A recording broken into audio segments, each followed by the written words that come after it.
চল পাঠাই দিছে কালকে ভিডিও আছে না আমার এখানে আবার সিম সমস্যা আবার পাঠাই দিই টাকা তখন রিপ্লেসমেন্ট তখন সমস্যা সলভ দিবে না একটা আবার যদি সেম আসে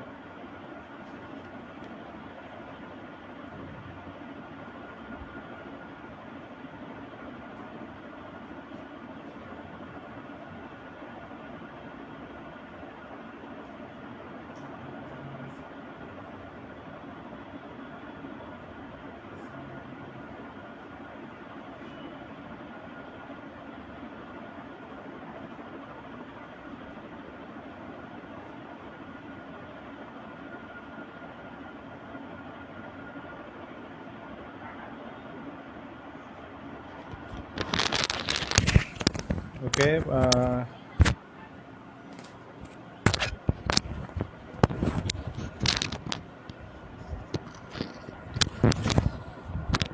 সবাই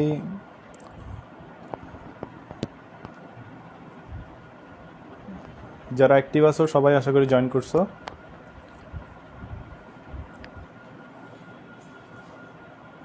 ওয়ালাইকুম আসসালাম মুনতাহা এবং মাহির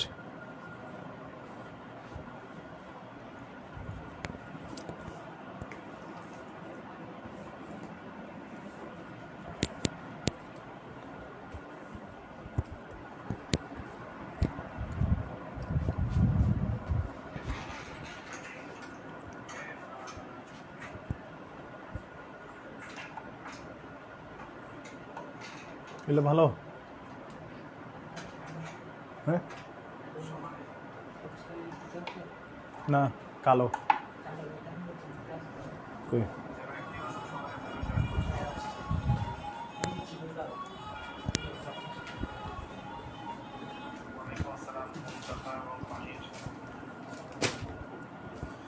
এই নেক্সট ক্লাস 6টা থেকে না আসলে আমি 5:30 থেকে শুরু করব চিন্তা করছি কিন্তু তোমাদের নামাজের কারণে আমিও নামাজ পড়ার কারণে সময়টা একটু ইয়ে হয়ে গেছে এই আসসালামু আলাইকুম সালাম আলাইকুম এই সময়টা একটু 5:30টার জায়গায় এটা শুরু করতে করতে 6টা হয়ে যাচ্ছে তো তোমরা ধরে নাও যে যেহেতু মাগরিবের নামাজের সময়টা আমরা ক্লাসের মাঝখানে না দিয়ে যদি মাগরিবের নামাজের পরপরই দিই তোমাদের জন্য সবার জন্য সুবিধা আর এটা দাঁড়ায় থাকতে হয় না অন্যদের অপেক্ষা করতে হয় না সব কিছু মিলাই চিন্তা করছি 5:30টার পরেই আমি ক্লাসটা শুরু করব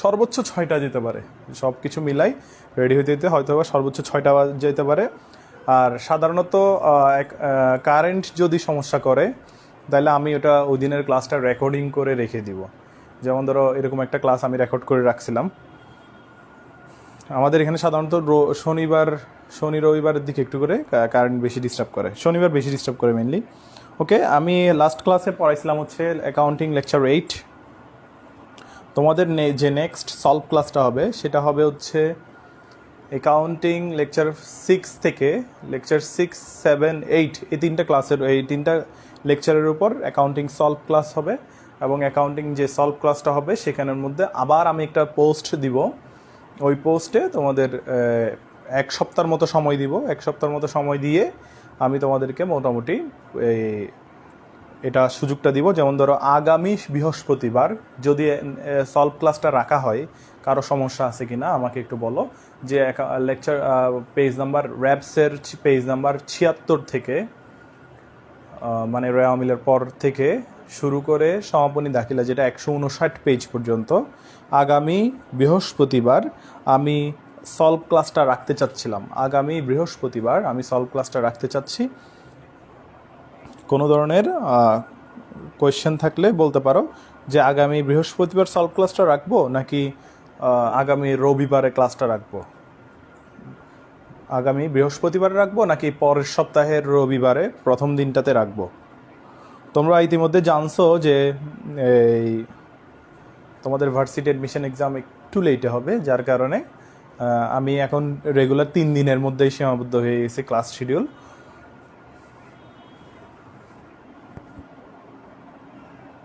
সানডে আচ্ছা তাহলে সানডে হইলে তোমরা অনেক দিন সময় পাচ্ছ, মোটামুটি 1 সপ্তাহ সময় পাচ্ছ এই সলভ ক্লাসটা করার। বাকিদের মতামত কি? বৃহস্পতিবার যদি ভোট বেশি আসে তাহলে আমি বৃহস্পতিবারই মোটামুটি সলভ ক্লাসের জন্য একটা পোস্ট দিয়ে দিব আজকে। বৃহস্পতিবার যদি পোস্ট হয়, তোমাদের সময় পাচ্ছ হচ্ছে আজকে রবি, সোম, মঙ্গল, বুধ। বুধবারে আমি কমেন্টিং অফ করে দিব। ওয়ালাইকুম আসসালাম তাবাসসুম লুবাবা। আচ্ছা, বুধবারেই যদি আমার ইয়াটা অফ হয়ে যেতে পারে, যে বুধবারেই তোমাদের সব পোস্ট করে ফেলতে হবে। আর যদি রবিবার হয়, আমি শনিবার পর্যন্ত টাইম দিব, শনিবার পর্যন্ত তোমরা কমেন্ট করতে পারবা।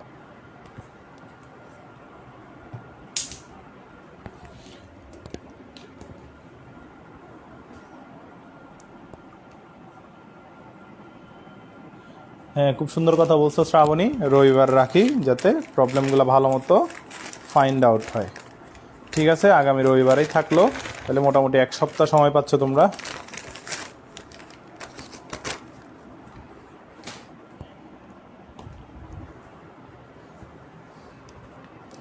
আজকে অ্যাকাউন্টিং লেকচার 9-এ আমরা কি পড়বো দেখি একটু।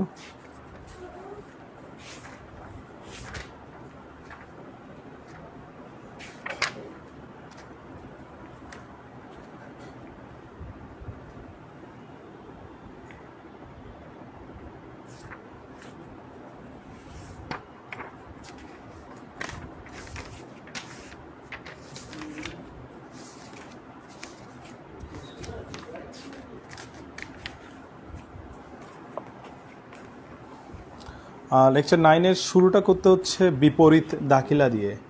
বিপরীত দাখিলা যেটা হচ্ছে 160 পেজ।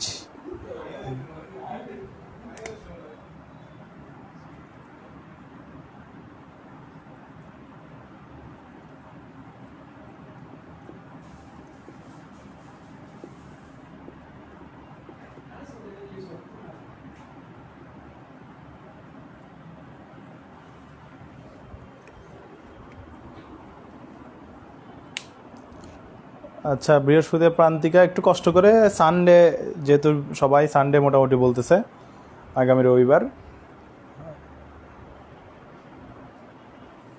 হ্যাঁ, আমি বৃহস্পতিবার দিলে ভালো লাগতো, কারণ হচ্ছে সলভ ক্লাস 6, 7, 8 তো 6, 7 আর 8-এর যদি সলভ ক্লাস হয়ে যায়, এদিকে 9, 10 দুইটা ক্লাস হইলো, এখন 9, 10, 11 3টা ক্লাস হয়ে যাবে আর কি। তাহলে তোমরা আগামী রবিবার একটা সলভ ক্লাস মাথায় রাখো। এর পরের বৃহস্পতিবার, মানে আগামী রবিবারের পরের বৃহস্পতিবার আরেকটা সলভ ক্লাস মাথায় রাখো, 9, 10, 11, 12 এগুলোর জন্য।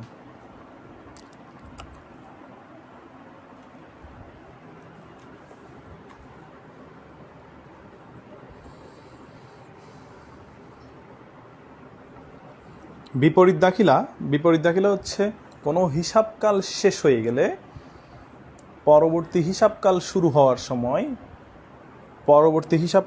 হওয়ার সময় যে সমস্ত অগ্রিম এবং বকেয়া ব্যাপারগুলো আছে, ওই অগ্রিম এবং বকেয়াগুলো ক্লোজ করাকে বলা হয় বিপরীত দাখিলা।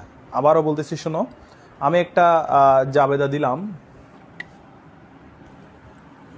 বেতন বকেয়া। জাবেদা কি? বেতন ডেবিট, বকেয়া বেতন ক্রেডিট। আমি একটা জাবেদা দিলাম বেতন বকেয়া, বেতন ডেবিট, বকেয়া বেতন ক্রেডিট, বেতন ডেবিট, বকেয়া বেতন ক্রেডিট। তাহলে এই যে জাবেদাটা দিলাম, এটার নাম হচ্ছে সমন্বয় জাবেদা। এটার নাম কি? সমন্বয় জাবেদা। সমন্বয় জাবেদা একটা হিসাব বর্ষ শেষে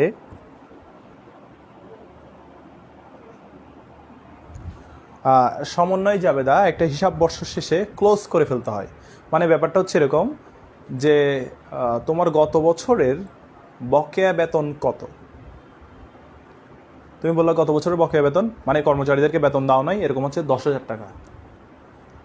10,000 টাকা। তাহলে গত বছরের বকেয়া বেতনটা, এই যে বছর 2020 সাল শুরু হচ্ছে বা 21 সাল শুরু হচ্ছে, 21 সালের শুরুতে গত বছরের কোনো বকেয়া খরচ বা বকেয়া আয় বা বকেয়া ব্যয় রাখতে পারবা না, সেগুলো ক্লোজ করে ফেলতে হবে। তখন ক্লোজ করার জন্য আমরা করি কি? এটাকে উল্টাই দিই, এটাকে সম্পূর্ণরূপে উল্টাই দিই। আমরা বলি হচ্ছে সমন্বয় বিপরীতকরণকে বলা হয় বিপরীত দাখিলা। সমন্বয় দাখিলার বিপরীতকরণকে বলা হয় বিপরীত দাখিলা। যেমন এখানে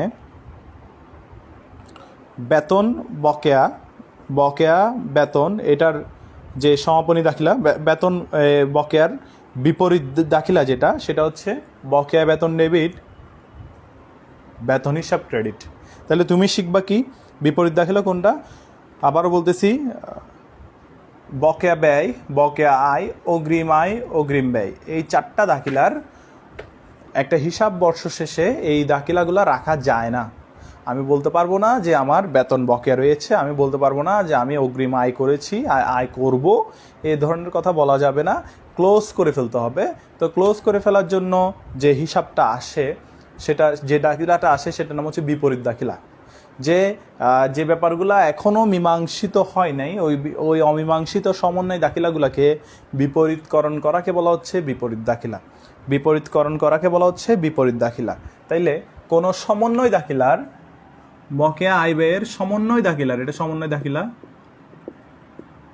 বিপরীতকরণকে, এই যে এটা ডেবিটে যাবে, এটা ডেবিটে যাবে, এটা ক্রেডিটে, মানে বকেয়া বেতন ডেবিট, বেতন ক্রেডিট, এটার নাম হচ্ছে বিপরীত দাখিলা। র্যাবসে যখন তোমরা পড়তে যাবা, র্যাবসে দেখবা তারা সমাপনী দাখিলা নিয়ে আসছে। বেতন বন্ধ করছে, বেতন বন্ধ করার পরে আরও কিছু বকেয়া রয়ে গেছে, এরপর বকেয়া যেটা রয়েছে সেটা সমন্বয় দাখিলা দিছে, এরপর সেটারে বিপরীতকরণ করছে, বিপরীত দাখিলা করছে। তাহলে এত কিছু, এত প্যাচ তোমাদের শেখার দরকার নাই। তুমি সমাপনী দাখিলা কীরকম জানো, বেতন বন্ধ করা যাবে, আয় বিবরণী ডেবিট, বেতন ক্রেডিট। তোমার এই বিপরীত দাখিলা জানার জন্য সমাপনী দাখিলা জানতে হচ্ছে না।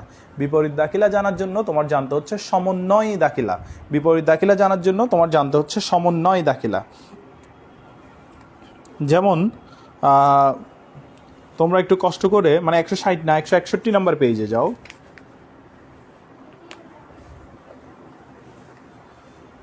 বিভিন্ন হিসাব বিজ্ঞানীরা বলতেছে বকেয়া আয় এবং বকেয়া ব্যয়ের বিপরীত দাখিলাকে বলা হচ্ছে সমন্বয় দাখিলার, বিপরীতকরণকে বলা হচ্ছে বিপরীত দাখিলা। মানে বিভিন্ন হিসাব বিজ্ঞানী, কয়েক ধরনের মনীষী বলতেছে অগ্রিমগুলোকে বিপরীত করতে হবে না, শুধু বকেয়া আয় এবং বকেয়া ব্যয়কে তুমি কি করো, বিপরীতকরণ করো। তাহলে বকেয়া আয় ডেবিট, শুধু আয় ক্রেডিট, এটার বিপরীতকরণ হচ্ছে আয় ডেবিট, বকেয়া আয় ক্রেডিট, আয় ডেবিট, বকেয়া আয় ক্রেডিট। তাহলে আমরা এই একটু কষ্ট করে 161 নাম্বার পেজে ঢাকা ইউনিভার্সিটির বিগত বছরের প্রশ্ন, এটা একটু দেখি। ভাড়া হিসাবে ক্রেডিট জের মানে কি? ভাড়া হিসাব, ভাড়া ব্যয়ে ক্রেডিট জের তো থাকা যায় না, ভাড়া হিসাবের তো ডেবিট জের থাকতে হয়, ঠিক আছে? কারণ হচ্ছে আমাদের এটা ব্যালেন্সটা কী হয়েছে, ভাড়া হিসাবের, এই ভাড়া হচ্ছে ব্যয়, ভাড়া হিসাবে যদি ক্রেডিট জের থাকে, এমনিতে এটা কিন্তু ডেবিট, খরচ বলে ডেবিট। ক্রেডিট জের মানে হচ্ছে এটা বকেয়া খরচ। ক্রেডিট জের মানে কি? এটা বকেয়া খরচ, মানে হচ্ছে আমার ভাড়া বকেয়া রয়েছে। ঢাকা ইউনিভার্সিটিতে কত সুন্দর কোয়েশ্চেন আসছে দেখো, 2000 সালে এটা। ভাড়া ব্যয় হিসাবে ক্রেডিট জের থাকা মানে বোঝায় ওই তারিখে আমাদের ভাড়া বকেয়া আছে, নাম্বার আনসারটা যেটা। এরপর বলছে অন্যান্য বিশ্ববিদ্যালয়ের যে কোয়েশ্চেন, সবাই একটু খেয়াল করো। বিপরীত দাখিলা কখন দেওয়া হয়? 1 নম্বরে বলছে এটা হচ্ছে তোমার পরবর্তী হিসাব বছরের শুরুতে দেওয়া হয়, তো এই জন্য বলা হয় হিসাবকালের শুরুতে দেওয়া হয়, হিসাবকালের শুরুতে দেওয়া হয়। তো হিসাবকালের শুরুতে তো এখানে নাই, প্রথম তারিখ লিখছে আর কি। সবাই অন্যান্য বিশ্ববিদ্যালয়ের 161 নাম্বার পেজে বিপরীত দাখিলা চ্যাপ্টারটা যেটা আছে, যার যে বই, যে সালের বই আছে দেখো, র্যাবসের কথা বলতেছি আমি। বিপরীত দাখিলা কখন দেওয়া হয়? এখানে হচ্ছে হিসাবকালের প্রথম তারিখে। আসলে মূলত এই বিপরীত দাখিলা দেওয়া হয় 9 নাম্বার স্টেপের পর, সমাপন পরবর্তী আওয়ামী লীগের পরই বিপরীত দাখিলা দেওয়া হয়। পরবর্তী হিসাবের, পরবর্তী বছরের হিসাবের শুরুতে দেওয়া হয় এটা। এরপর কোন সমন্বয় দাখিলার বিপরীত দাখিলা হবে? কোন সমন্বয় দাখিলার বিপরীত দাখিলা হবে? এখানে হচ্ছে অগ্রিম বেতন প্রদান, যেটা প্রদান করে ফেলছো সেটা। তাহলে অগ্রিম বেতন প্রদান, অগ্রিম আয় অর্জিত, এরপর হচ্ছে বকেয়া বেতন রয়েছে, বেতন বকেয়া রয়েছে, এই ধরনের ব্যাপারগুলোর বিপরীত দাখিলা হবে। 162 নাম্বার পেজে দেখো, 162 নাম্বার পেজে ইম্পর্টেন্ট কোয়েশ্চেন যদি বলা হয় 4, 5 এগুলোতে সমস্যা থাকলে সলভ ক্লাসের জন্য দাগায় রাখবা। 4, 5, 7, 10, 4, 5, 7, 10, 1। আচ্ছা, বিপরীত দাখিলা হচ্ছে হিসাব রক্ষণের একটা পরিত্যাজ্য বা ঐচ্ছিক ধাপ বলা হয়। বিপরীত দাখিলাটা হচ্ছে ঐচ্ছিক ধাপ। কার্যপত্র এবং বিপরীত দাখিলা হচ্ছে ঐচ্ছিক ধাপ। পরিত্যাজ্য ধাপ হচ্ছে ভুল সংশোধনী দাখিলা। ভুল সংশোধনী দাখিলা হচ্ছে পরিত্যাজ্য ধাপ। তাহলে 4, 5, 7, 10 এগুলো হচ্ছে ইম্পর্টেন্ট কোয়েশ্চেন। এরপর আমি বলবো কি, এদিকে একটা মিস গেছে নাকি একটু দেখি, কষ্ট করে সবাই একটু পেজ নাম্বার 153-তে আসো। পেজ নাম্বার 153-তে আসো। আসে মজা করতেছে। পেজ নাম্বার 153-তে আসো। পেজ নাম্বার 153-তে আসে হচ্ছে সমাপনী দাখিলা এবং সমাপন পরবর্তী রেওয়ামিল। সমাপনী দাখিলা এবং সমাপন পরবর্তী রেওয়ামিল। এখানে তোমার দুই ধরনের হিসাবের কথা বলছে। সবাই একটু পেজ নাম্বার 153-তে খেয়াল করো। এখানে দুই ধরনের হিসাবের কথা বলছে, একটা হচ্ছে স্থায়ী হিসাব আর একটা হচ্ছে অস্থায়ী হিসাব।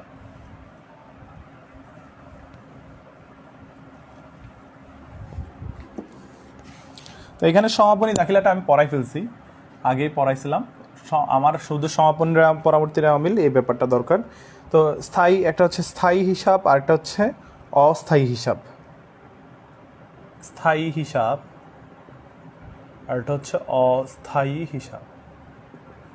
এটা স্থায়ী হিসাব মানে স্থায়ী সম্পদের কথা বলতেছে না। স্থায়ী হিসাব মানে হচ্ছে যেগুলো পরবর্তী বছরেও যেগুলোর অস্তিত্ব থাকবে, এই জন্য এগুলাকে বলা হয় বাস্তব হিসাব।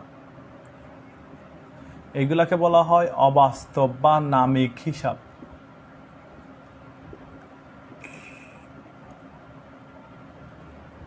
অবাস্তব বা নামিক হিসাব।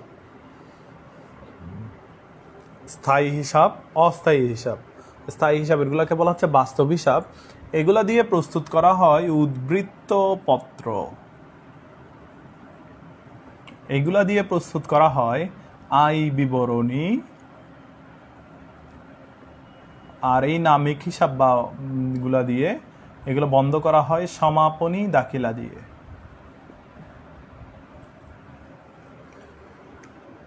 তাহলে স্থায়ী হিসাব কোনগুলা? যেগুলা আর্থিক অবস্থার বিবরণীতে বসে সেগুলো হচ্ছে স্থায়ী হিসাব, সেগুলোকে বাস্তব হিসাব বলে, সেগুলো পরবর্তী বছরের জন্য রয়েছে। আর যেগুলো বন্ধ হয়ে যায়, মানে সকল আয় এবং ব্যয় সংক্রান্ত লেনদেনগুলো, ওগুলাকে বলা হয় অস্থায়ী হিসাব। সেগুলো এই বছর বন্ধ হয়ে নিট লাভ বা নিট ক্ষতি নির্ণয় করে, নিট লাভ বা নিট ক্ষতি বের করে। এই জন্য এই স্থায়ী হিসাব এবং অস্থায়ী হিসাব, এটার ডিফারেন্সটা তোমরা মাথায় রাখবা। যে অস্থায়ী হিসাব কোনগুলা? যেগুলো আয় বিবরণীতে বসে। তাইলে তোমাকে বলতে পারে একটা অস্থায়ী হিসাবের উদাহরণ দাও। তুমি বলবা বিক্রয়, প্রারম্ভিক মজুত পণ্য, সমাপনী মজুত পণ্য। সমাপনী মজুত পণ্য তো আর্থিক অবস্থার বিবরণীতে ধরতে হয়। সমাপনী মজুত পণ্য হচ্ছে আয় বিবরণীতে মাইনাস ধরি আমরা, এটা সমন্বয় থেকে আসে বলে। ক্রয় ফেরত, বেতন, পরিবহন, অবচয়, অবলোপন, বিজ্ঞাপন, অনাদায়ী পাওনা, এগুলো সবগুলো হচ্ছে অস্থায়ী হিসাব। এগুলো পরবর্তী হিসাব বছরে যাবে না। এই হিসাব বছরেরটা এই হিসাব বছরে ক্লোজ হয়ে নিট লাভ বা নিট ক্ষতি বের করতে হবে। আমার নিট লাভ বা নিট ক্ষতি বের করতে হবে। তো কিন্তু আসবাবপত্র, যন্ত্রপাতি, নগদ, তারপর হচ্ছে তোমার ইজারা সম্পদ, সুনাম, মূলধন, এই যে আইটেমগুলা, এগুলাকে বলা হচ্ছে স্থায়ী হিসাব। এবং এই স্থায়ী হিসাবগুলো আমার বাস্তব হিসাব রূপে আছে, কারণ এগুলা পরবর্তী বছর আমার থাকছে। পরবর্তী বছর থাকছে বলেই এগুলাকে বলা হচ্ছে বাস্তব হিসাব। এবং এগুলো কোথায় বসে? এগুলো বসে হচ্ছে উদ্বৃত্ত পত্রে। এগুলো কোথায় বসে? এগুলা উদ্বৃত্ত পত্রে বসে। তাইলে তোমাকে বলতে পারে হচ্ছে কোন হিসাবগুলো সমাপনী দাখিলার মাধ্যমে বন্ধ করে দেওয়া হয়। তোমার বলতে হবে নামিক বা অস্থায়ী হিসাবগুলো সমাপনী দাখিলার মাধ্যমে বন্ধ করে দেওয়া হয়। কোন হিসাবগুলো সমাপনী দাখিলার মাধ্যমে বন্ধ করা হয় না? তাহলে তোমার বলতে হবে স্থায়ী হিসাবগুলো, বাস্তব হিসাবগুলো, সমাপনী দাখিলার মাধ্যমে বন্ধ করা হয় না। ক্লিয়ার? ওকে, আশা করি এটা ক্লিয়ার। সমাপন পরবর্তী রেওয়ামিল, এখানে হিসাব চক্রের আবশ্যিক ধাপ এগুলো বলছে। আচ্ছা, ভালো কথা। এর পরবর্তী পেজে 154 নম্বর পেজে সমাপনী দাখিলার জাবেদাগুলো দিছে। তো আমি তোমাদেরকে পড়াইছি এগুলো জাবেদা, 5টা জাবেদা পড়াইছি। সেটা হচ্ছে উপরের পার্টটা পড়লে হবে, নিচের পার্টটা পড়তে হবে না। এক মালিকানা কোম্পানি এভাবে আলাদা করতে হবে না। তো 155 নম্বর পেজে আমাকে বলছে ঢাকা ইউনিভার্সিটির বিগত বছরের প্রশ্ন। 155 নম্বর পেজে আমাকে বলছে ঢাকা ইউনিভার্সিটির বিগত বছরের প্রশ্ন। বলছে কোন হিসাবটি বছরের শেষে বন্ধ করে দেওয়া হয়। তো কোনটা বন্ধ করে দেওয়া হয় তুমি জানো, আয় বিবরণীর সকল আইটেম বন্ধ করে দেওয়া হয়। তো আয় বিবরণীতে বসে এরকম কোন আইটেমটা এখানে আছে সেটা দেখতে হবে। তো এখানে তুমি দেখো ক্রয় ফেরত, অনুপার্জিত রাজস্ব আয় মানে হচ্ছে অগ্রিম আয়, এটা হচ্ছে দায়। পঞ্জীভূত অবচয়, এটাও আর্থিক অবস্থার বিবরণীতে বসে। কুঋণ সঞ্চিতি তোমার আর্থিক অবস্থার বিবরণীতে দেনাদারের ওখানে বসে, এটা হচ্ছে আমার দেনাদার থেকে বাদ যায়। আবার কুঋণ সঞ্চিতি তুমি বলতে পারো যে এই বছরও তো রয়ে যাচ্ছে, কিন্তু যে আইটেম কুঋণ সঞ্চিতি কিন্তু দুই জায়গায় বসতেছে। তো দুই জায়গায় বসতেছে মানে সে আর্থিক অবস্থার বিবরণীতে বসতেছে, তাহলে এটা বিতর্কিত আইটেম। তুমি বিতর্কিত আইটেম আনসার ধরবা না। ক্রয় ফেরত দেখো তো আর্থিক অবস্থার বিবরণীতে কোনোভাবে বসে কিনা, বসে না। পুঞ্জীভূত অবচয় শুধু আর্থিক অবস্থার বিবরণীতেই বসে, মাইনাস হয়। শুধু অবচয় বললে আর্থিক অবস্থার বিবরণীতেও বসে, আয় বিবরণীতেও বসে, তাও বিতর্কিত আইটেম, কিন্তু সেটাও তোমার হিসাবকাল শেষে বন্ধ করে দেওয়া হয়। তাইলে বছর শেষে বন্ধ করে দেওয়া হচ্ছে। ক্রয় ফেরতটা একদম নিশ্চিন্তে শুধু আয় বিবরণীতেই বসে, এটা অন্য কোথাও বসে না। ক্রয় ফেরত যেটা, সেটা শুধুমাত্র আয় বিবরণীতেই বসে, এটা অন্য কোথাও বসে না। এরপর বলছে হচ্ছে নিচের কোনটি অস্থায়ী হিসাব। নগদান হিসাব, এটা আর্থিক অবস্থার বিবরণীতে বসে। মজুত পণ্য, সমাপনী মজুত পণ্য, এটাও আর্থিক অবস্থার বিবরণী ধরতে হবে। মানে সম্পদ, দায়, মালিকানা সত্ত্ব ছাড়া বাকিগুলো হচ্ছে অস্থায়ী হিসাব। ব্যাংক হিসাব আর পুঞ্জীভূত, আচ্ছা, ভাড়া হিসাব হচ্ছে অস্থায়ী হিসাব। এটাও ঢাকা ইউনিভার্সিটি 14-15 সেশনে আসছে। এরপর বলছে যখন নিটক্ষতি হয় তখন আয় বিবরণী কি করতে হয়। তখন আয় বিবরণী ডেবিট, যখন নিটক্ষতি হয় তখন কি আয় বিবরণী কি করতে হয়। আচ্ছা, যখন নিটক্ষতি হয় তখন হচ্ছে আয় বিবরণী ক্রেডিট হয়ে যায়। নিটক্ষতি যেহেতু এমনি ডেবিটের আইটেম, নিটক্ষতির ক্রেডিট, মূলধনকে ডেবিট করতে হয়। এটা আনসার হচ্ছে সি, মূলধনকে ডেবিট করতে হবে। এটা আমি ওদিন পড়াইছি। এরপর বলছে নিচের হিসাবগুলোর মধ্যে কোনটি কখনো সমাপন উত্তর রেওয়া মিলে যায় না। কোনটা কখনোই সমাপন পরবর্তী রেওয়া মিলে বসে না। তো সমাপন পরবর্তী রেওয়া মিলে বসে না হচ্ছে কোনগুলা, যেটা নামিক হিসাব, যেটা ক্লোজ হয়ে যায়। এখানে আয়করটা ক্লোজ হয়ে যায়, মালিকানা সত্ত্বের সাথে ডিরেক্ট ক্লোজ হয়ে যায়, এই জন্য এটা সমাপন পরবর্তী রেওয়া মিলের সাথে বসে না। তাহলে আমরা কি পড়লাম? আমরা পড়লাম হচ্ছে বিপরীত দাখিলা আর হচ্ছে সমাপন পরবর্তী রেওয়া মিল আমরা পড়ে ফেলছি। আমরা যাব হচ্ছে এখন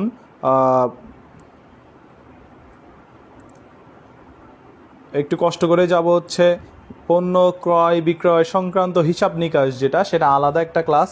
তোমরা চলে যাবো হচ্ছে 196 পেজ ব্যাংক সমন্বয় বিবরণী। 196 পেজ ব্যাংক সমন্বয় বিবরণী।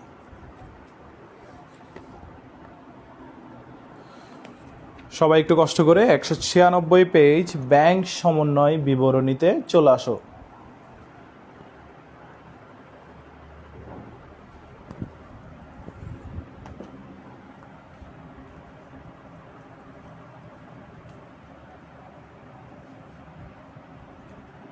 মঙ্গলবার আমরা ক্রয় বিক্রয় সংক্রান্ত হিসাব নিকাশ ওই চ্যাপ্টারটা ধরবো, ম্যাথের চ্যাপ্টারটা ধরবো।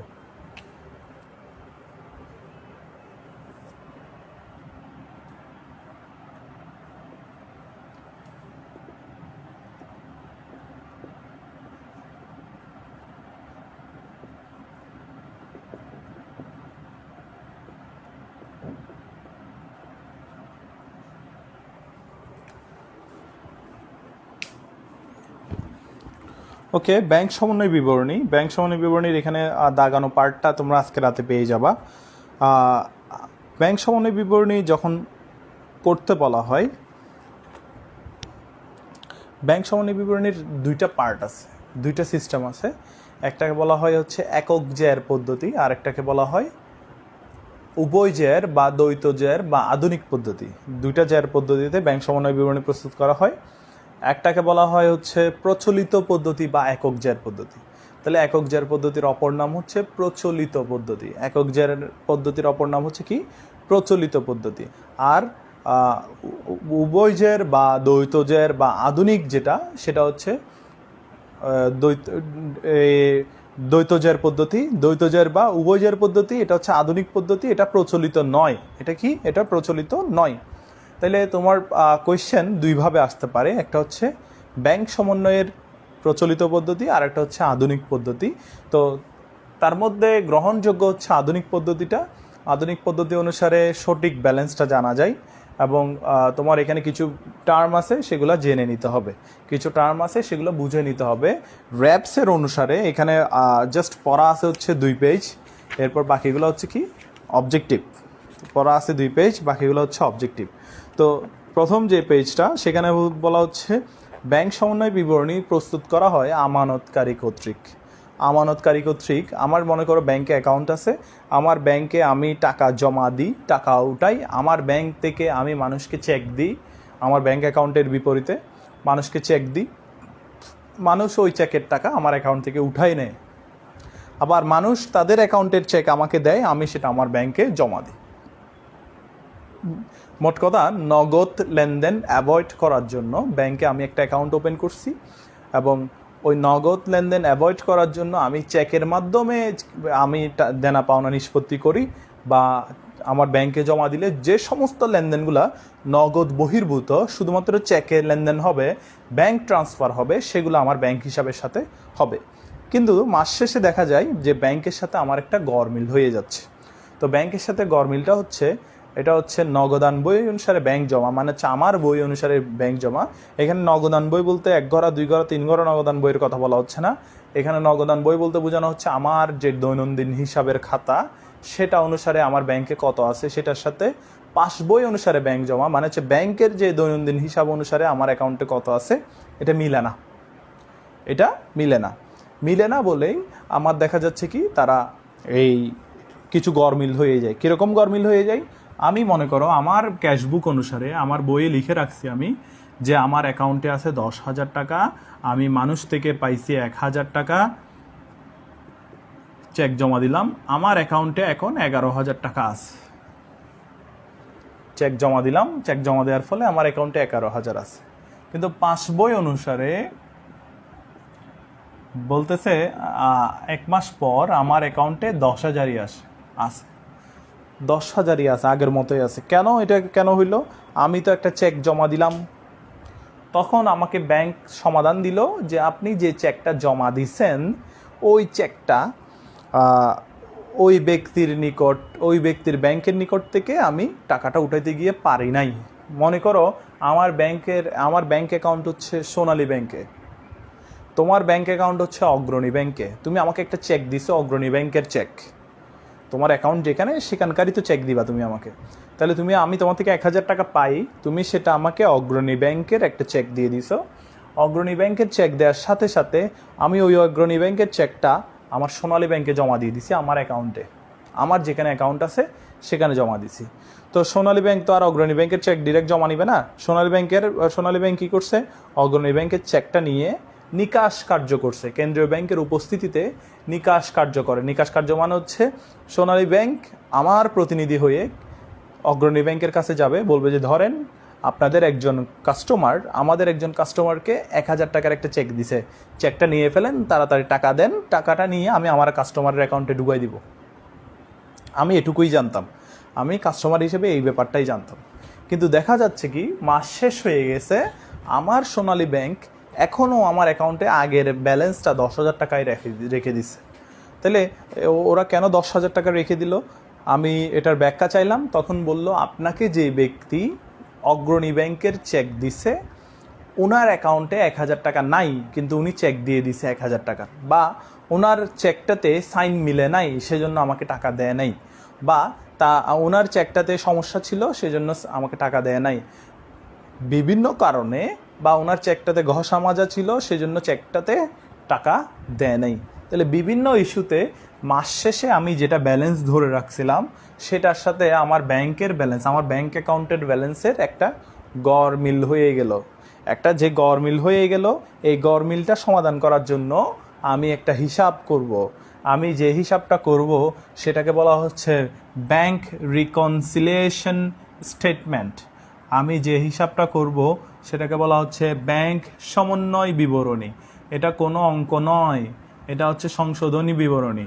আমি ঠিক করতেছি যে আমার ছিল 11,000, ব্যাংক বলে যে না, আপনার 11,000 কেমনে, এটা তো হইল না, চেকটা তো আমরা আদায়ই করতে পারি নাই। আমি বললাম যে আচ্ছা আদায় করতে পারেন নাই, তাহলে ঠিক আছে আমি ওকে ধরবো, যে চেক দিছে তাকে ধরবো। আচ্ছা বুঝতে পারছি চেক আদায় হয়নি, চেক আদায় হয়নি দিয়ে 1,000 মাইনাস করে ব্যাংকের সাথে আমি ব্যালেন্সটা মিলাই ফেললাম। ব্যাংকের সাথে আমি ব্যালেন্সটা মিলাই ফেললাম। এটাকে বলা হয় একক জের পদ্ধতি।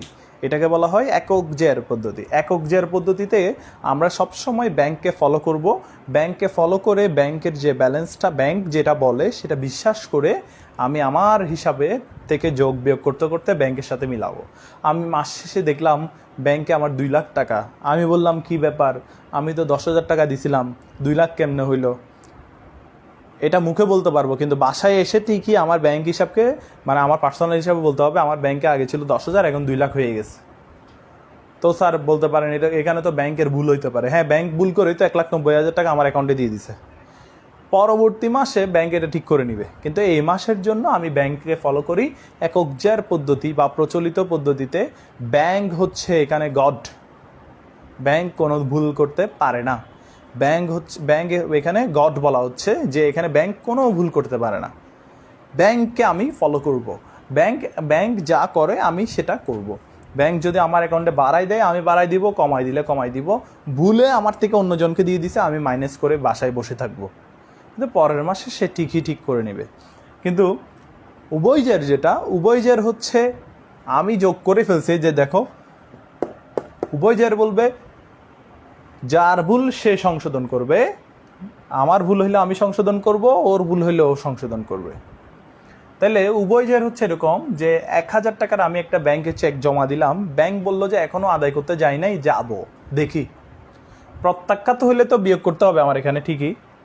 যদি প্রত্যাখ্যাত চেক হয় আমার মেনে নিতে হবে আমার অ্যাকাউন্টে এই চেকটা যোগ হওয়ার চান্সই নাই। আর যদি এটা পরিবহনে চেক আছে, মানে হচ্ছে এই চেকটা এখনও আমার ব্যাংক মানে সোনালী ব্যাংক এখনও অগ্রণী ব্যাংকের কাছে নিয়ে যেতে পারে নাই, তাহলে এটা ব্যাংকের কাজ, এটা আমার কোনো কাজ করতে হবে না।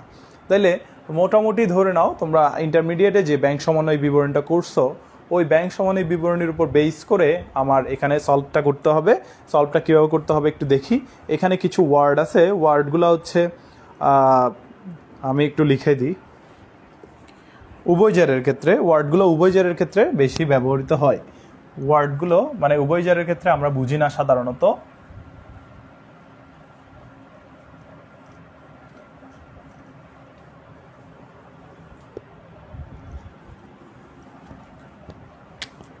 প্রথম চেকটা হচ্ছে পরিবহনাধীন চেক। এই ওয়ার্ডটা আমরা বুঝি না। এটা হচ্ছে আদায়ের জন্য আমি চেক পাঠাইছি, ওই সোনালী ব্যাংকের চেক, কিন্তু এখনো আদায় হয়নি, পথের মধ্যে আছে। আদায়ের জন্য জমাকৃত চেক এখনো আদায় হয়নি, এখনো আমার ব্যাংক তোমার ব্যাংকের কাছে যায় নাই আর কি। তো এটা আমার ভুল না, এটা ব্যাংকের ভুল। এই জন্য এটা ব্যাংক কি করবে, ব্যাংক যোগ করবে, ব্যাংক যোগ করবে। এটা আমার ভুল না, এটা ব্যাংকের সাইডে যোগ হবে। এরপর আসে হচ্ছে বকেয়া চেক। এটা হচ্ছে ইস্যুকৃত চেক, মানে আমি মানুষকে চেক দিছি, ইস্যুকৃত চেক এখনো পরিশোধিত হয়নি। এটা হচ্ছে ব্যাংকের ভুল। আমি তো মানুষকে চেক দিয়েই বলতেছি আমার অ্যাকাউন্টে টাকা নাই, কিন্তু ওরা ব্যাংকে যায় নাই বলে ব্যাংক এখনো মাইনাস করতে পারে নাই। এটা ব্যাংকের সমস্যা, এটা ব্যাংক বিয়োগ করবে। তাহলে এই দুইটা ওয়ার্ড অন্যভাবেও আমি মুখস্থ করাই। আমি বলি যে পাস বইয়ের প দিয়ে পরিবহনাধীন চেক, ব দিয়ে বকেয়া চেক, এভাবে মুখস্থ করাই। আমি বলি পাসবইয়ের প দিয়ে পরিবহনাধীন চেক, ব দিয়ে বকেয়া চেক। পরিবহনাধীন চেক পাসবই যোগ করবে, বকেয়া চেক পাসবই বিয়োগ করবে, মানে ব্যাংক বিয়োগ করবে। আর একটা ওয়ার্ড আছে, সেটা হচ্ছে প্রত্যাখ্যাত চেক। এটা আমার সমস্যা, এটা হচ্ছে আদায়ের জন্য এই চেকটাই কিন্তু প্রত্যাখ্যাত হয়েছে। আদায়ের জন্য জমাকৃত চেক প্রত্যাখ্যাত হয়েছে। এটা আমার ভুল, এটা আমার দেনাদার খারাপ মানুষ ছিল, সেজন্য চেক দিছে উল্টাপাল্টা, আমি আমার ব্যাংকে জমা দিছি, আমার ব্যাংক আমার দেনাদারের ব্যাংকে গিয়ে টাকা পায় নাই, প্রত্যাখ্যাত হয়েছে। তাহলে এটা আমার যেহেতু পাই নাই, আমার অ্যাকাউন্টে যোগ করতে পারতেছে না, এটা নগদান বইয়ে বিয়োগ, নগদান বইয়ে বিয়োগ করব। তাইলে দুইটা ব্যাংকের ভুল আর একটা নগদান বইয়ের ভুল, এই মোটামুটি এই ভুলগুলো আমাদের সমস্যা হয়। এই ভুলগুলো আমাদের সমস্যা হয় বলে হ্যাঁ, এটা বকেয়া চেকের নাম হচ্ছে আউটস্ট্যান্ডিং চেক। এটা এই চেকটার নাম, এটা আমি ইন্টারমিডিয়েটে পড়াইছিলাম, আউটস্ট্যান্ডিং চেক। ওকে, তাহলে খেয়াল করো, আমি যদি কয়েকটা ম্যাথে যাই, ম্যাথ হচ্ছে, সবাই একটু পেজ নাম্বার,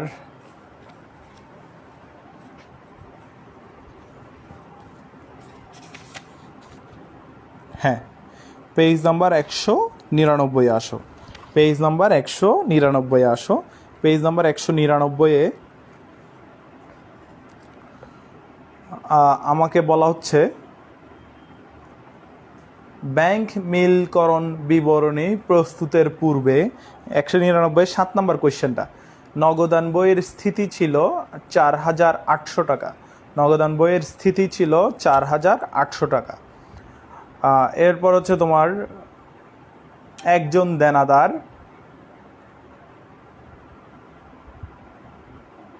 দেনাদার ব্যবসা প্রতিষ্ঠানের ব্যাংকে সরাসরি জমা দিয়েছে, মানে আমাদের প্রতিষ্ঠানের ব্যাংকে সরাসরি জমা দিয়েছে 1,480 টাকা।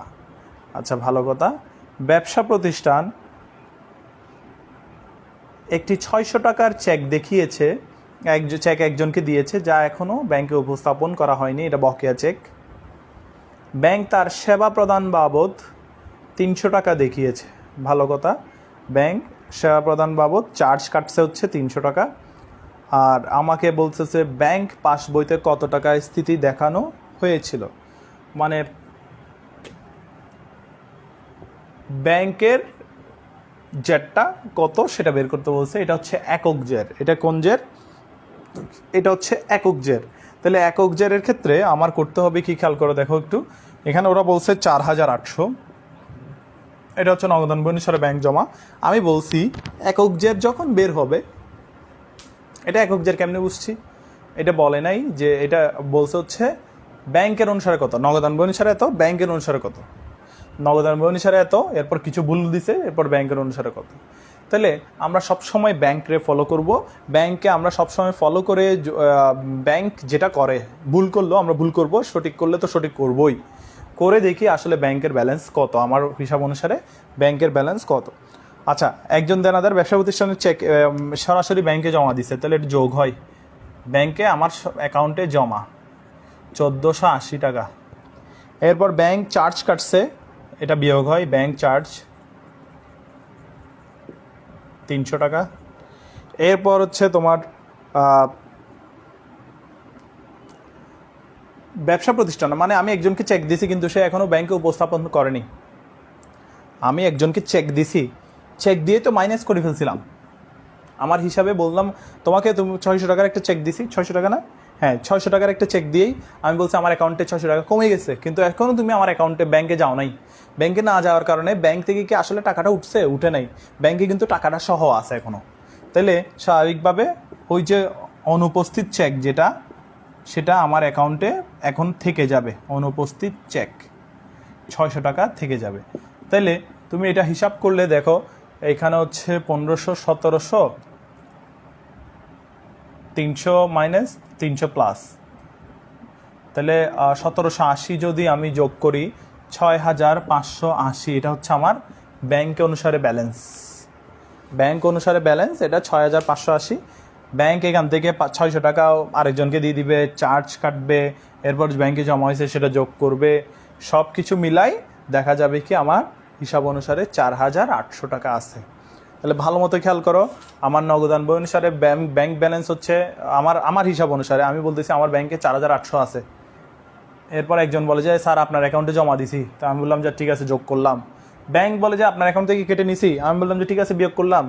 ব্যাংক আমি একজনকে চেক দিছি, সে বলে যে স্যার আমি এখনও ব্যাংকে যাইতে পারি নাই, তা আমি বললাম যে আচ্ছা তাইলে তো এটা প্লাস করতে হবে, যেটা আমি বিয়োগ করছিলাম তোমাকে চেক দেওয়ার সময় সেটা তো ভুল হয়েছে, আমার এটা প্লাস করতে হবে, ব্যাংকে ফলো করতে হবে।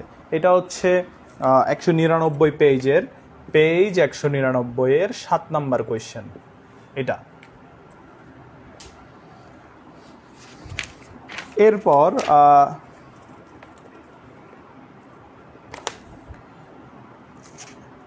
তোমরা একটু কষ্ট করে 201 নাম্বার পেজের 2 নাম্বার অঙ্কটা দেখবা। 201 নাম্বার পেজের 2 নাম্বার অঙ্কটা 2018 সালের 30 June, 201 number page, page 201, 2 number অঙ্কটা বলতেছে নগদান অনুসারে ব্যাংক জমা 41,000। দেখো এটাও একক জেরের। ইস্যুকৃত 9,000 টাকার চেক ব্যাংকে উপস্থাপিত হয়নি, এ অনুপস্থিত চেক, যোগ হবে 9,000। এরপর হচ্ছে ব্যাংক জমা টাকার উপর সুদ দিছে, ভালো কথা, আরও যোগ হবে, সুদ দিছে ব্যাংক। ব্যাংক চার্জ কাটছে 275 টাকা, চার্জ বিয়োগ হয় 49, 41, 50, 51,500, 51,235। এটা হচ্ছে আনসার। 225, সরি 225, এটা হচ্ছে আনসার। 201 পেজের 2 নাম্বার।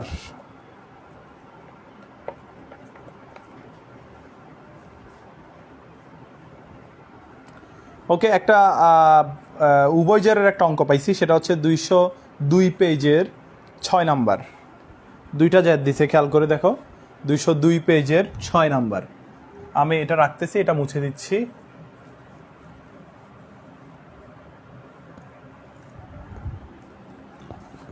তোমরা এগুলো লিখে নিবা অবশ্যই। 202 পেজের 6 বলছে নগদান বই অনুসারে ব্যাংক জমা, একটি কোম্পানির ব্যাংক জমা হচ্ছে 1,951.20 আর নগদের হচ্ছে 1,859.60। ভালো কথা, 2 পাশ। আমাকে বলছে শুধু নগদান বইয়েরটা করতে। পরিবহনাধীন জমা, এটা পরিবহনাধীন চেক, এটা ব্যাংকের এদিকে যোগ হয়, এটা আমার এদিকে আসবে না। বকেয়া চেক এদিকে বিয়োগ হয়, বকেয়া চেক এদিকে বিয়োগ হয়। নট সাফিসিয়েন্ট ফান্ড, যেটা অপর্যাপ্ত তহবিল প্রত্যাখ্যাত চেক, এটা নগদান বইয়ে বিয়োগ হয় 61.20, এটা বিয়োগ হবে।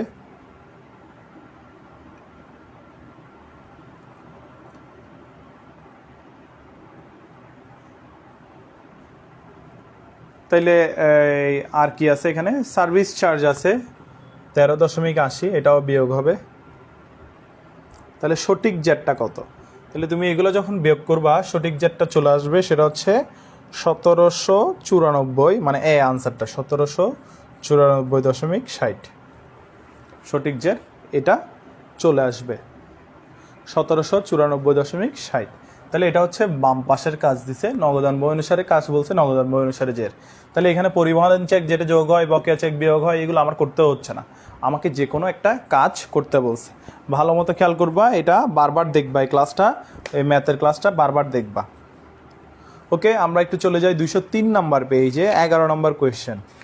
203 নাম্বার পেজে 11 নম্বর কোয়েশ্চেন। এখানে মোটামুটি ম্যাথ, এখানে আরেকটা আছে, আরেকটা দুইটা ম্যাথ আছে।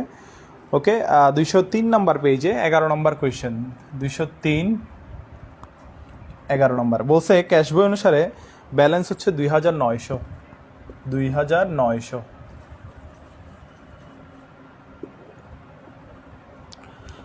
ইস্যুকৃত কিন্তু অনুপস্থিত চেক, এটা যোগ হয় বলছি, 800 টাকা যোগ হবে। ব্যাংক কর্তৃক আদায়কৃত বিল, ব্যাংক আদায় করছে 2,200, ব্যাংক কোনো কিছু আদায় করলেই যোগ। জমাকৃত কিন্তু অমর্যাদাকৃত, মানে প্রত্যাখ্যাত, এটা বিয়োগ হয়। তাহলে আমার হিসাব অনুসারে 2200 যোগ হচ্ছে 3090 বিয়োগ হচ্ছে আর 800 টাকা যোগ হচ্ছে 2810। এটা হচ্ছে আনসার 203-এর 11 নম্বর। আশা করি বুঝতে পারছো।